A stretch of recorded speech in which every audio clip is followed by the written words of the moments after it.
아니 1억 2,700을 낙찰 받았는데 그렇죠. 1억 1,700을 대출을 받았다고요? 네네.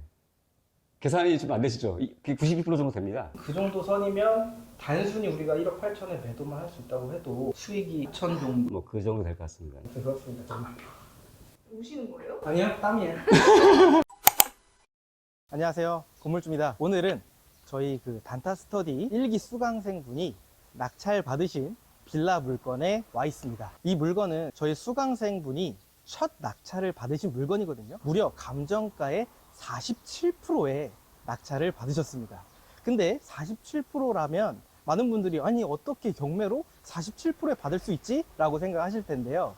이 물건은 23년도 10월 10날에 낙찰이 됐었는데요. 무려 4명이 들어왔습니다. 근데 불허가 신청을 받아서 다시 재매각 됐었던 물건이다 보니까 심각한 하자가 있었다라는 증거겠죠. 어떤 심각한 하자가 있었고 어떻게 이런 물건을 낙찰받게 되었는지 추후에 수강생분과 인터뷰를 해보도록 하겠습니다. 들어가 보시죠. 이 물건은요, 지금 1층 물건입니다. 내부를 한번 보여드리도록 하겠습니다. 들어오시죠. 엄청 넓은데요? 여기가 거실이고요. 싱크대인데 D자로 되어 있고 여기까지 지금 식탁이 되어 있거든요. 이거는 수강생분이 따로 설치하신 건 아니고 기존에 설치가 되어 있었던 거라고 합니다. 근데 참고로 여기는 명도한 지가 얼마 안 됐어요. 아직까지 도배라든지 수리, 청소는 안 되어 있어 가지고 그런 부분은 좀 감안해 주시고 보시면 될 것 같습니다. 그리고 이제 여기가 안방이에요. 아담합니다. 침대 딱 들어가고 충분히 생활할 수 있을 정도의 크기고요. 여기가 화장실입니다. 화장실도 굉장히 깔끔합니다. 해바라기도 달려 있고 샤워 부스도 따로 설치되어 있어서 굉장히 좀 깔끔합니다. 이런 것들은 다 거울 놓게 되면 크게 티가 안 나는 거고요.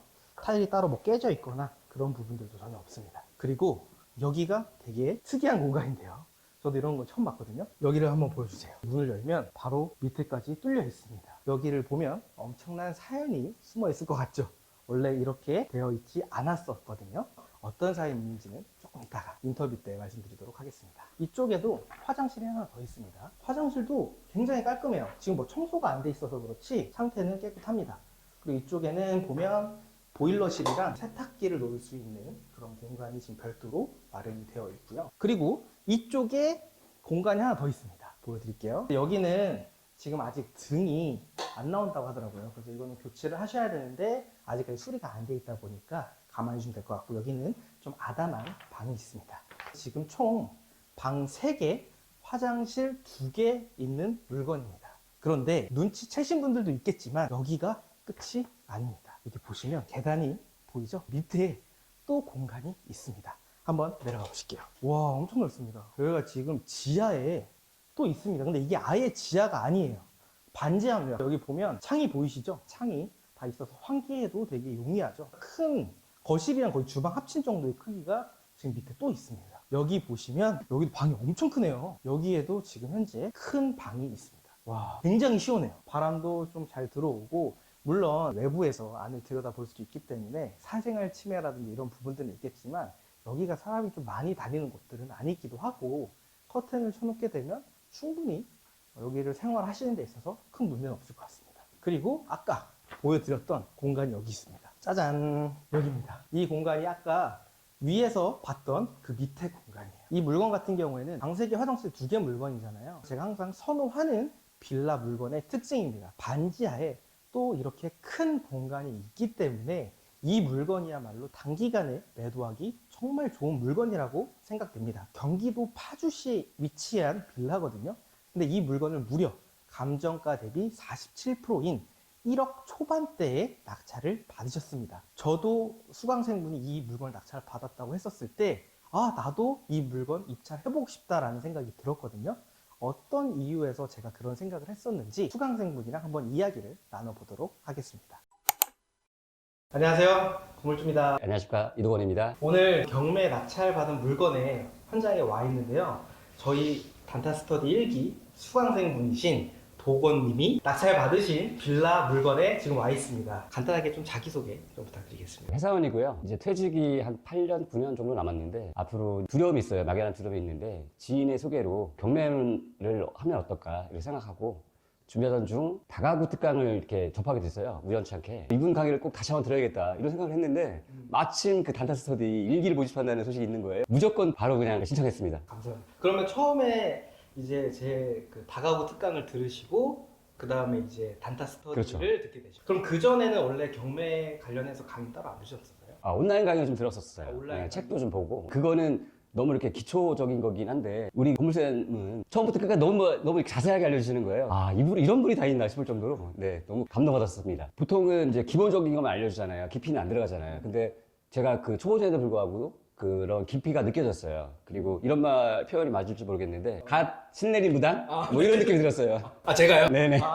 그러면 이제 제일 중요한 질문인데 이 물건을 지금 몇 번째 물건이신 거죠? 낙찰 받으신? 첫 번째요. 그러면 이 물건을 낙찰 받기 전까지 네. 입찰을 몇 번 하셨을까요? 첫 번째라니까요? 첫 번째 입찰, 첫 번째 낙찰이에요. 첫 입찰인데 첫 낙찰을 네네네. 받으셨고. 근데 이 물건이 지금 보면 제가 앞에서도 설명드렸지만 감정가 대비 47%에 받으셨답니다. 그렇죠. 이 물건을 어떻게 찾게 되신 거죠? 그때 강의 들을 때 네. 위반 건축물에 대해서 강의를 하셨어요. 그래서 사례 조사를 하신 거 하고 뭐 여러 가지 보여주셨는데 이렇게 하면 어떨까라는 생각에 저도 바로 도전했던 거죠. 그러면은 이 물건도 위반 건축물이었던 물건. 네, 맞습니다. 건축물 대장상에 노란 딱지가 딱 있어요. 네, 있더라고요. 빌라에서 위반 건축물이 사실 그렇게 많지는 않잖아요. 어떤 부분이 위반이었을까요? 처음에는 위반 건축물이 보통은 베란다 확장이잖아요. 근데 그렇게 하고 생각하고 왔는데 별다른 특이점을 발견하지 못했어요. 일단은 이 내용을 알아야 돼서 옆에 건물에 한번 노크를 해봤었죠. 그랬더니 다행히도 그 집주인께서 보여주시더라고요. 그 내부는 어느 정도 이 옆에 물건과 같기 때문에 내용을 대충 알고 있었죠. 1층을 막았다는 생각을 상상을 할 수가 없었죠. 파주시는 그 건축물 담당자한테 전화를 했었어요. 전화를 해서 내부 그 사진을 받았습니다. 입찰하기 전에. 아마도 예, 그랬던 기억이에요. 네. 여기에는 말 그대로 경량철골조로 되어 있었고 그 위에 방부목으로 해서 바닥을 이렇게 확장해서 쓰고 있었던 거예요. 그럼 여기서 근데, 그냥 걸어서 다닐 수 있을 정도. 그렇죠, 그렇죠. 옆집은 따로 막혀 있진 않았어요. 그렇죠. 요게 처음에 경량철골로 해가지고 막혀 있었잖아요. 지금 낙찰 받으시고 나서 어떻게 원상복구를 하셨는지. 제가 직접 했습니다. 직접 철거하신 거예요? 네네네. 저는 따로 사람을 불러가지고. 그럴까 생각했는데 너무 경미해서 뭐 이 정도는 제가 할 수 있을 것 같더라고요. 제가 도전했습니다. 와. 원상복구 하시는데 비용은? 없죠. 들어가지 않은 상태로 직접 하신 거죠. 네. 하긴 뭐 인테리어도 요즘 뭐 셀프로 하시는 분들도 많기 때문에 이 정도는 또 충분히 또 능력자시면 또 하실 수 있을 것 같아요. 시골에 제가 좀 하나 집이 있거든요. 네. 그래서 거기에 평상 정도 만들 정도는 될 것 같아서 평상으로 좀 재활용하려고 합니다. 이 물건은 감정가가 원래 얼마였었죠? 2억 7천이요. 제가 사건을 보니까 예전에 23년도 10월 달에 한번 낙찰이 됐었더라고요. 그렇죠. 한 1억 6,400만 원에 낙찰이 됐는데 불허가 처리가 한번 났어요. 맞아요, 맞아요. 그리고 나서 다시 재매각이 낙찰을 받으신 거죠. 그렇죠.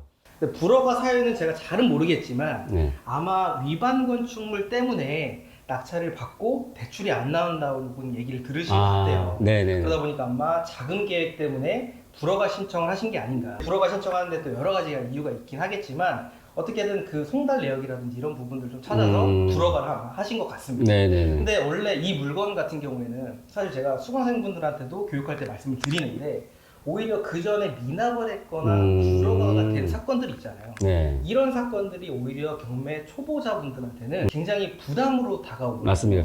네. 입찰하기가 사실상 쉽지가 않고 그런데 첫 입찰에 첫 낙찰로 이 물건을 받았다는 게 사실 요 정도 실력이면은 저처럼 이제 실전 투자를 해야지만 할 수가 있는데 진짜 정말 대단하신 것 기억하실지 모르겠지만 입찰 전날 제가 전화 드렸어요. 우리 그 건물주님이 계셨기 때문에 가능했던 거죠. 다음날 낙찰 받으셨다고 저한테 연락이 딱 왔어요. 제가 그때 기분이 너무 좋아요. 왜냐면 저도 이제 집에 있다 보니까 전화를 못 받을 수도 있는데 사실 다 받지 못하잖아요. 제가 운이 좋았네요. 제가 전화를 또 받게 됐어요. 그러니까 이게 주인이 있는 것 같아요. 그러네요. 저도 그걸 깜빡하고 있었거든요. 과신 물건을 해놨다가 깜빡했다가 다시 보다가 어떻게 우연찮게 발견한 거예요. 그러면은 이게 간식 물건 해놓으셨는데 네. 전날 다시 확인하시고 그렇죠. 입찰 전날 임장을 갔던 거죠. 건물주하고 통화하고 그 이후에 임장을 한 거예요. 실행력이 이거 어마어마하시죠. 그러니까 결국에는 제가 이거를 다 알려드려도 안 하시는 분들이 많으시고 결국에는 내가 포기하지 않고 그 물건을 찾고 행동하시는 분들이 꼭 좋은 성과를 내시더라고요. 도건님이 딱 그 케이스가 아닌가. 뭐 다시 한번 말씀드리지만 감사합니다. 네, 감사합니다. 그러면 이 물건을 도건님이 보셨을 때 저렴하게 받은 이유가 뭐라고 생각을 하세요? 뭐 지금까지 말씀드렸지만 위안 건축물이었잖아요. 그리고 이제 아까 말씀하셨듯이 대출이 안 나온다는 어떤 그런 건데 대출도 안 나올 수도 있지만 나오는 데도 있다라고 분명히 말씀해 주셨고 저도 그걸 실행에 옮겼던 거죠. 그리고 이제 마지막은 그 제가 만약에 대출이 안 나오면 제 지인차 를 쓰려고 했었어요. 그래서 그런 어떤 그 믿는 구석이 있으니까 한번 도전했던 것도 있었습니다. 감정가가 2억 7천인데 47%인 1억 2,700에 낙찰 받았죠. 네네. 위반 건축물 등재가 돼 있는 상태로. 그렇죠. 그러면은 전액 다 현금으로 하신 건가요? 아니요, 대출 받았습니다. 위반 건축물인데 대출 네네네. 받으신 거예요? 네. 1억 1,700 받았습니다. 낙찰가의 92% 정도 되나요? 1억 2,700을 낙찰 받았는데 그렇죠, 그렇죠. 1억 1,700을 대출 받았다고요? 네네. 계산이 좀 안 되시죠? 92% 정도 됩니다. 그러면 취득세 포함해서 얼마 들어가죠? 법무사비 포함해서 350 정도 나왔던 것 같은데요. 취득세랑 법무비용 포함해서 총 들어간 금액이 1,300만 원. 그렇게 되네요. 많은 분들이 위반 건축물은 대출이 안 나온다라는 생각을 가지고 계시기 때문에 접근을 못하고 그러니까 경쟁이 또 낮아지고 불허가도 받고 미납이 되는 그걸 또 해결하셨네요. 그러면 대출을 낙찰받고 나서 법원에 막 명함을 나눠주시죠. 대출이 다 된다고 하던가요? 한 10분 정도 그 명함 받은 거를 그분들한테 이제 다 이제 문자를 돌렸어요. 단체 문자를 돌렸는데 한 3분 정도가 연락이 오시더라고요. 위반 건축물인데도 대출이 네, 된다? 네, 네. 10분 중에서 3분이나? 네. 제가 이제 신용등급이 낮진 않거든요. 네. 신용등급도 괜찮고 연봉도 괜찮고 또 그러다 보니까 아마 작용했던 부분도 있는 것 같습니다. 대출을 1억 1,700만 원을 받으셨잖아요. 네네. 그럼 금리가 지금 몇 프로에 받으셨죠? 금리가 5.3%인가? 5.3%면 한 달에 한 이자가 얼마? 50 몇만 원인데 제가 정확하게 기억은 못하겠네요. 네. 근데 아까 얼핏 얘기하시기로는 중도상환 수수료가 없다고. 네, 없어요. 3개월 이후에. 3개월 이후에는 중도상환 수수료가 아예 빵. 그렇죠. 사실 중도상환 수수료가 좀 크거든요. 중도상환 수수료가 없는 상품이 거의 없는데 여러 가지 운이 참 좋네요. 10군데 중에 3군데가 왔고 제가 연락하지 않은 곳에서 2군데서 또 왔더라고요. 총 5군데 중에 비교해보니 중도상환 수수료가 없는 곳이 2군데가 그랬었는데 그 중에 이제 금리가 좀 낮은 곳을 선택하다 보니까 쪽에서 대출을 받았어요. 그러면은 그 은행에서는 이게 위반 건축물이라고 해서 노란 딱지 딱 있었잖아요. 네. 이거가 있는 상태에서 네. 대출을 해주는데 뭔가 조건이 있었나요? 따로 없었습니다. 대출을 하면은 이걸 원상복구를 해야 된다라든지 아니면 뭐 대출을 상환을 해라라든지 뭐. 네, 그거 없었어요. 그럼 위반 건축물이면 이행강제금이 나오잖아요.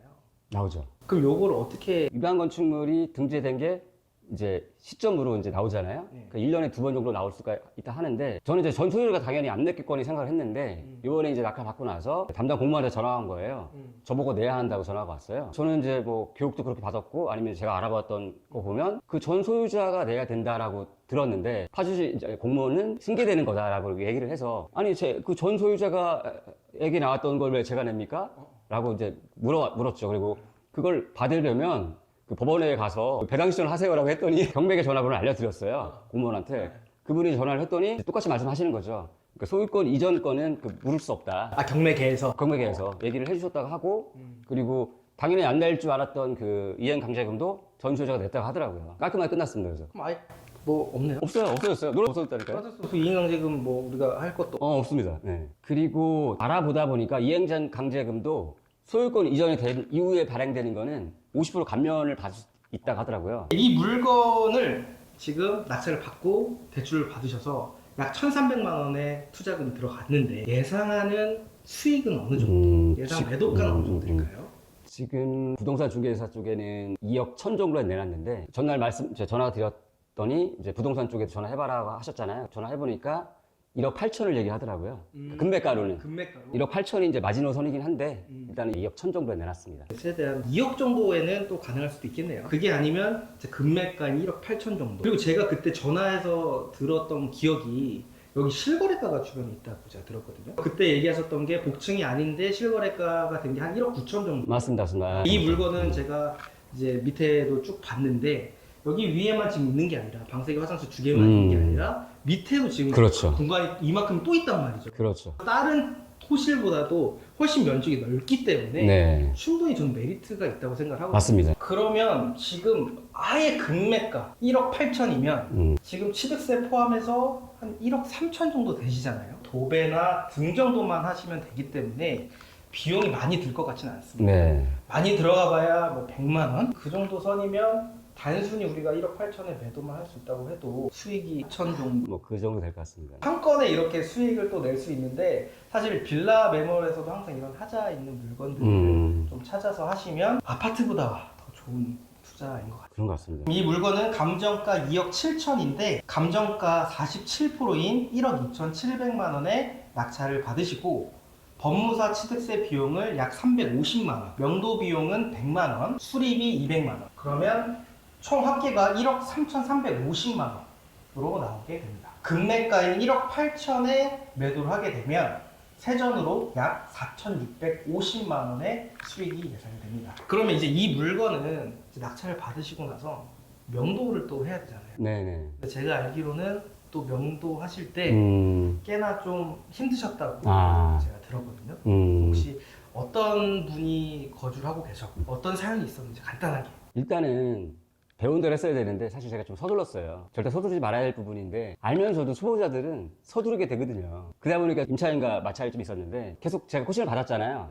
받으면서 서두르지 마라. 그리고 이제 그 전화 통화보다는 문자를 해라. 그 말씀 듣고 그 이후로는 문자로 이제 간략하게 답변을 하고 적정한 시기에 이제 내용 증명이라는 걸 보내야 한다고 말씀하시고 또 샘플도 주시고 해서 그대로 해서 제가 내용 증명을 보냈거든요. 처음에는 말씀하셨듯이 반발이 좀 심했었는데 내용 증명이 들어가는 순간 확실히 서두를 필요가 없구나. 근데 초보자들이 꼭 서두르다가 이제 실패하는 사례가 좀 많잖아요. 소유권 이전하면서 배운 대로 그대로 그 인도병역 시절 바로 했었어요. 내용 증명과 동시에 거의 수고로들어서 그 이후로는 편하게 했습니다. 점유자분은 이사 비용을 처음에 얘기를 하셨죠. 이사 비용을 300에서 500 정도 얘기했던 것 같아요. 왜 그걸 내가 드려야 되느냐 했더니 이제 여기에 들어갔던 어떤 자기들이 뭐 나름대로 인테리어를 뭘 했는지 모르겠는데 자기들이 들어갔던 비용이 그 정도 된다는 거예요. 그걸 저한테 왜 말씀하시냐. 300에서 500을 이사 비용을 달라고 했는데 네. 일단은 도건님은 그건 안 된다 일 하신 거고 거기서 이제 팽팽한 신경전을 그렇죠, 하신 그렇죠, 거예요. 그렇죠. 거기서 이제 승리를 하셨고 100만 원에 깔끔하게 이제 명도까지. 자주 만나지 말고 뭐 전화하지 말라는 이유가 자꾸 이렇게 심리적으로 쫓긴다면서요. 불쌍한 생각도 좀 들고 사실 그랬거든요. 저도 첫 낙찰이다 보니까 50만 원 드리기는 좀 그랬고 그래도 100만 원 정도 드려야겠다 생각해서 100만 원의 합의를 받습니다. 도건님이 조금 더 챙겨주신다는 마음으로 해서 100만 원을 이제 이사 비용을 드리고 명도를 하신 것 같습니다. 그러면 이제 앞으로 계획이 어떻게 되시나요? 이게 물건이 정리를 되고 무언가를 할 생각이었긴 했는데 지금 이제 같이 스터디 1조 분들이 지금 제안이 들어왔어요. 한 달에 한 번이든 이렇게 모여서 같이 임장도 하고 그랬으면 좋겠다. 항상 강조하셨던 게 꾸준함이었거든요. 근데 이제 그 스터디가 끝나고 나서 그 꾸준함이 좀 사라졌던 거예요. 매일 숙자 검사도 하시고 매일 과제를 내주시니까 이 물건도 잡을 수 있었던 게 그런 부분이었던 것 같아요. 그러니까 꾸준함. 항상 매일 이제 검사하고 그 물건을 이렇게 찾고 이런 습관이 들어야 되는데 그러다가 그런 습관 때문에 찾았던 거거든요. 근데 이제 하나 낙찰할 거라니까 그런 그 꾸준함이 없어졌어요. 마침 이번에 이제 그 같이 공부했던 분들이 그런 제안을 해주셔서 저도 시간 되면 참여하겠습니다라고 말씀드렸습니다. 무리하더라도 저는 좀 강하게 좀 하고 싶었어요. 메일 미션이랑 뭐 물건 하는 거 이런 것들 타임 스탬프도 저희가 찍었죠. 그러니까요. 매일 오늘 검색한 거를 타임 스탬프로 해서 날짜랑 시간 다 나오게끔 하고 그 다음에 이제 주 단위로 해서 물건 또 찾아서 맞아요. 쭉 조사해서 그렇죠. 블로그에 또 올리고 이제 그렇게 했었는데 처음에 좀 어떠셨어요? 너무 힘들었죠. 이렇게까지 해야 돼? 이건 아닌데 뭐 내가 무슨 뭐 나이 먹고 이렇게 검사받아야 되나 했는데 그 꾸준함이 결국 결과를 만들어내니까요. 그 맞는 거죠. 다들 그거를 생각하고 다시 한번 뭐 뭉치기로 했습니다. 다시 말씀드리지만 고물주님 강의를 한번 들어봐야 돼. 그러니까 들어보고 그대로 배운 대로 실행해야 되고 그걸 꾸준히 해야 되는 거 맞고 네가 아낌없이 너무 주시는 거예요. 저렇게까지 다 퍼줘도 되나? 너무 퍼주신다라는 생각이 들 정도로 다 주시는 것 같더라고요. 감동을 받았던 거죠. 제가 아까 말씀드렸듯이 다가구 특강을 듣고 바로 이분 강의를 들어야겠다라고 결심을 바로 했던 것도 그런 느낌을 받았어요. 다 주신다는 느낌. 정말 제가 그 출연 요청을 드렸을 때 너무 흔쾌히 승낙을 해주셔서 정말 감사하고 되게 감동을 했습니다. 더 진짜 열심히 해야겠다라는 생각이 개인적으로 좀 많이 들었습니다. 당연하죠. 그 지식적인 것도 지식적인 건데 꾸준함 있잖아요. 그거를 아까 말씀드렸지만 이렇게 뭐 이렇게 검색까지 해주셨잖아요. 그러다 보니까 그게 도움이 많이 됐거든요, 사실. 그러는 바람에 저도 위반 건축물을 볼 수 있었고 그 덕분에 이 첫낙찰까지 됐던 거고 너무 감사드리죠, 사실. 그렇습니다. 정말. 우시는 거예요? 아니요, 땀이에요. 제가 알려드린 대로 다 쫓아와 주시고 실행해 주셔서 이런 좋은 결과를 또 만들어 주셨잖아요. 제가 더 기쁘고 앞으로 이 물건뿐만이 아니라 다른 물건도 계속 쭉쭉 수익 나서 강남의 건물주가 되셨으면 좋겠습니다. 감사합니다. 고생하셨습니다.